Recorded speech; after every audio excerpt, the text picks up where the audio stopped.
আল্লাহু আকবার, আল্লাহু আকবার, আল্লাহু আকবার,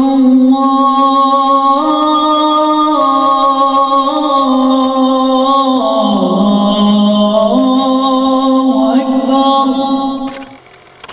সুবহানাল্লাহ, মানুষ এখন হারাম এলাকাতেও দেখি সিগারেট খায় বসে বসে। হ্যাঁ, হারামের বাইরে, মসজিদ নববীর বাইরে আমি তো দেখেছি এক মহিলাকেও সিগারেট খাইতে। কথা বুঝতে পারছেন? মানুষের সাইকোলজি এমন হয়ে গেছে এখন যে নববী হারাম এগুলোর পাশে বসে মানুষ সিগারেট খাচ্ছে।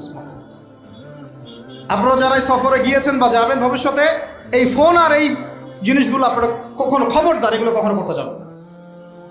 সিগারেট তো এমনিতেই খাবেন না, বলছি মোবাইল ফোনও নিয়ে যাবেন না, এই স্মার্টফোনটা নিয়ে যাবেন না। যে ফোনটাতে বাটন কথা বলা যায় এতটুকু নিয়ে যাবেন। যদি নিয়ে যেতেই হয় এটাকে হোটেলে বা কোথাও রেখে আসবেন, ইবাদতের মধ্যে এটা নিয়ে যাবেন। যাই হোক, ওইদিকে যাচ্ছি না, ওইটা অন্য প্রসঙ্গ। যেটা বলতে চাচ্ছিলাম যে আল্লাহ পাকের অগণিত ফেরেশতা আছেন, এই ফেরেশতাদের তাওয়াফের জন্যে আল্লাহ পাক একটা ঘর বানিয়েছেন, তার নাম বাইতুল মামুর। কি নাম?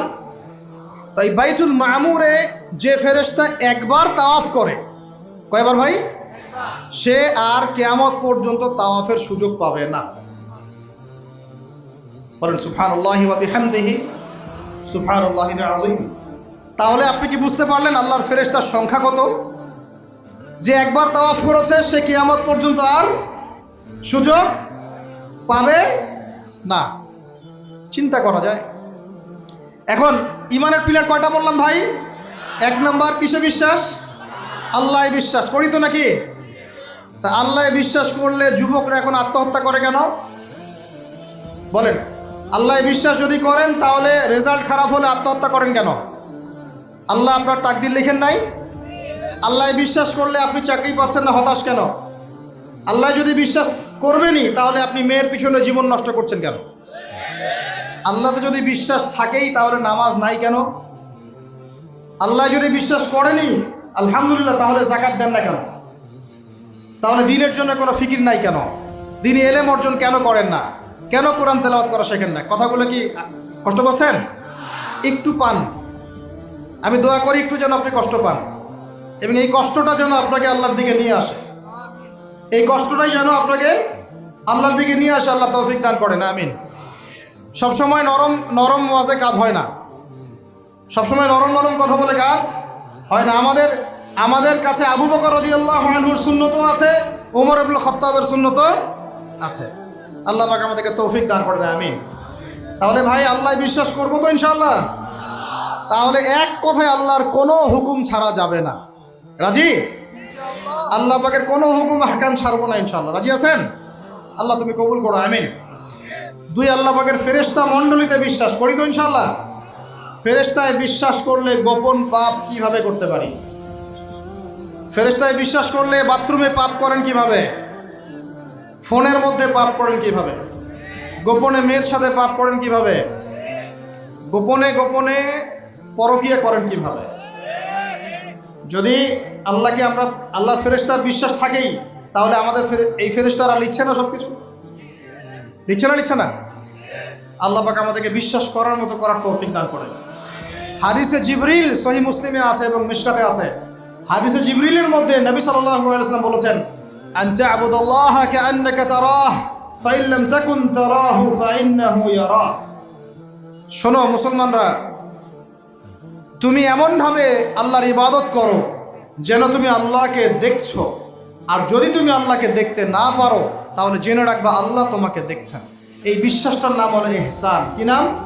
ইহসান। এই ইহসানের সাথে ইবাদত করলে আমাদের মধ্যে সবসময় আল্লাহ কনসিয়াসনেস থাকবে। আল্লাহর ফেরেশতারা লিখছেন, আল্লাহ দেখছেন। অতএব প্রকাশ্য গোপনে আমার দ্বারা পাপ করা সম্ভব না। এরপরে পাপ হতে পারে কি না? হতে পারে না? পারে না? যদি পাপ হয়ে যায় কি করবেন? হতাশ হয়ে যাবেন না। যতবার পাপ হবে 2 রাকাত নামাজ, যতবার পাপ হবে ওযু করে 2 রাকাত নামাজ, ইনশাআল্লাহ আল্লাহ পাক পাপ মাফ করে দেবেন। তাই বলে আল্লাহ পাকের এই দয়ার সুযোগ নিয়ে পাপ করতেই থাকবেন এমন না। দয়ার সুযোগ নিয়ে পাপ করতেই থাকবেন এমনটা নয়। আল্লাহ পাক যেমন গফুর রহিম, আল্লাহ পাক তেমনি শাদীদুল ইকাব। আল্লাহ পাক যেমন রহমান রহিম, পরম করুণাময় অসীম দয়ালু, আল্লাহ পাক তেমনি কঠিন শাস্তিদাতাও বটে।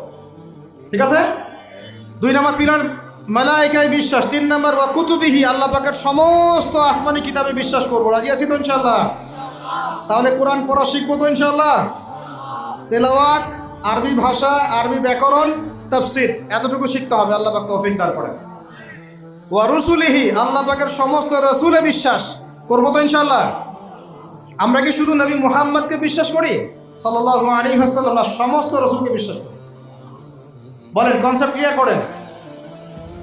আচ্ছা, আরেকটা কথা, আমাদের নবীজির পরে কি আরো নবী আসতে পারে? তো অনেক মানুষ যে বলছে যে গোলাম আহমেদ কাদিয়ানীও নবী, বাংলাদেশে যে এগুলোর সংখ্যা দিন দিন বাড়ছে, তা আমাদের কোনো ভূমিকা নাই কেন? আমাদের কি মনে হয় যে আল্লাহ পাক আমাদেরকে ধরবে না?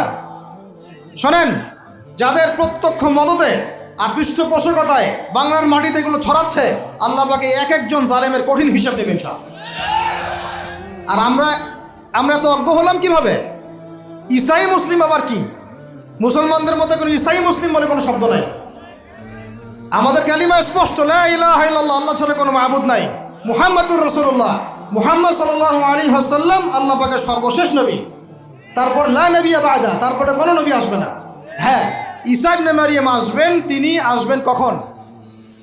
দাজ্জালকে হত্যা করার জন্য। নবী হিসেবে নন, তিনি আসবেন কি হিসেবে? উম্মাহ হিসেবে। আল্লাহ রাব্বুল আলামিন আমাদের একদম আকীদা পরিষ্কার করে রাখেন সব। আর এই ধরনের দাওয়াত যদি দিতে কেউ আসে, একটা চল লাগাই দিবেন ধরে। তারপর কি হবে দেখা যাবে। তারপর কি হবে দেখা যাবে। একদম কষে থাপ্পড় লাগাই দিবেন একটা। মুহাম্মদ সাল্লাল্লাহু আলাইহি ওয়াসাল্লামের উম্মত হয়ে থাকলে এদেরকে একদম সুযোগ দিবেন না আপনি। আমার নবীর পরেও নবী আসবে এমন মতবাদ প্রচার করতেছে, নাউযুবিল্লাহ। ওলামায়ে কেরাম বাংলার জমিনে থাকতে এটা কখনো সম্ভব হবে না ইনশাআল্লাহ। এদের যত পণ্য আছে, এগুলো একটা পণ্য ব্যবহার করবেন না কখনো। লিস্ট করে দেখবেন কোন কোন পণ্য এদের। আমি এগুলো বলতে চাচ্ছি না পাবলিকলি। সচেতন হন, ইমান কোন দিক দিয়ে বের হয়ে চলে গেল, আল্লাহ পাক আমাদেরকে মাফ করেন।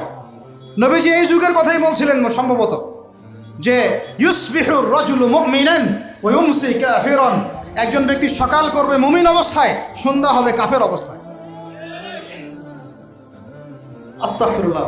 ওয়া ইউমসি মুমিনান ওয়া ইউসবিহু কাফিরান, সন্ধ্যা করবে মুমিন অবস্থায়, সকাল হতে হতে কাফের হয়ে যাবে। ইয়াবিউর রাজুলু দীনাহু লিআরদিদ দুনিয়া, দুনিয়ার সামান্য স্বার্থে মানুষ তার দিনকে বিক্রি করে দিবে। বাংলার গ্রামে গ্রামে এখন এই যে খ্রিস্টান মিশনারিদের তৎপরতা দেখা যাচ্ছে। মানুষকে, মুসলমানদেরকে খ্রিস্টান বানানো হচ্ছে টাকার প্রলোভন দিয়ে, চিকিৎসা সেবার প্রলোভন দিয়ে। আপনারা কি দেখেও না দেখার ভান করছেন? শুনেও না শোনার ভান করছেন? যাদের প্রত্যক্ষ মদত এগুলো হচ্ছে, আল্লাহ পাকের কাছে জবাব দেওয়ার জন্য প্রস্তুত হয়ে যান আপনারা। দুনিয়াতে হয়তো কিছু হবে না, কেউ কিছু করতে পারবে না, কিন্তু কাল কিয়ামতে কে ছাড়ে আপনাকে তাই দেখে নিব আমরা।